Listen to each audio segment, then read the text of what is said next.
So, principle number 1 for gym success. Have a clear vision of what you want to achieve. Like anything else in life, this is going to help you and give you a lot more purpose. For example, I might say that in 6 months' time, I want to increase my vertical jump by 10 centimeters. From this will then dictate the programming, what exercises I choose, what speed I choose to lift my weights at, and exactly how I devise my program. Okay, so understand what it is that you want to achieve from going to the gym. It might be weight loss, it might be to improve sporting performance, it might be just to look good.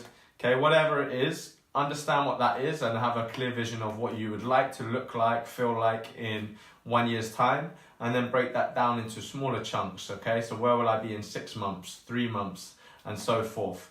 All right, so have a very clear vision of what you want to achieve, and then you can work backwards from there. Principle number 2, understand exactly what qualities that you need to develop. So for example, if I was working with an athlete, maybe I'm working with a boxer, the boxer might have a lot of speed, but he may not have a lot of underlying strength, okay? So when he's throwing his punches, although they're fast, he's not carrying much power and not doing much damage to his opponent. Therefore, we might set our target to try and focus and develop on building strength, so that when we throw the punches, now we're hitting it with power. We've got a little bit of force behind the punch rather than just the speed there. So no matter what your goal is, particularly as an athlete, have an understanding of what you need to work on. Or if you're a coach working with your athletes, do you need to work on balance? Do you need to work on change of direction? What are you currently good at, and what do you need to work on? If it's just for purely weight loss, okay, then you need to understand what exercises and types of training you should be doing in order. Principle number 3, understand your time constraints. Okay, there's no point writing out an awesome program that is going to take hours and hours if you only have 40 minutes in the gym. Okay, so you need to understand how much time you've got available to you to train, whether this is as a coach building something for your athlete or someone designing your own training program.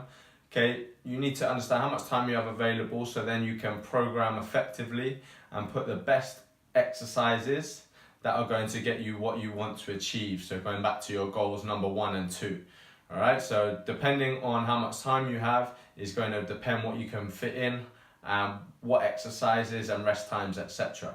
All right, so understand and be very honest with yourself in terms of how much time you're going to have available throughout your week to go to the gym and get the work done. Understand what equipment you have available. One thing I see as a strength and conditioning coach is people going mad for all the latest trends in I need this, I need this, I need that. Okay, be simple with your training. You don't need tons of equipment. For example, if I'm looking to build strength, all right, as long as I've got a barbell, I can start developing strength. Okay, or even just a bar working with body weight. Okay, kettlebells, fantastic tool if we're looking at conditioning.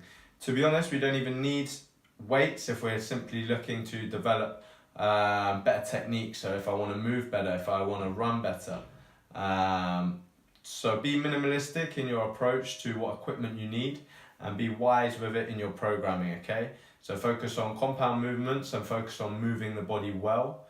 Also things like going back to basics of running and bodyweight exercises. And principle number 5, finally, make sure that you are selecting the best bang for your buck exercises, okay? We are talking compound, multi-joint exercises where we are having to move the body in space, particularly if we are an athlete and we're trying to develop our sporting performance. There's no point performing exercises where we're sat down and we're not having to use our trunk for proprioception and to control the movement.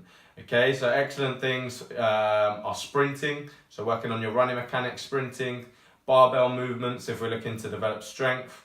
We might be looking at body weight movement flows, so even integrating things like Pilates and yoga to make sure that we have the elasticity of movement. Also, basic jump training to increase our power and force production. All right, so make sure you're putting the key fundamental and exercises in and you're not wasting any time in your programming.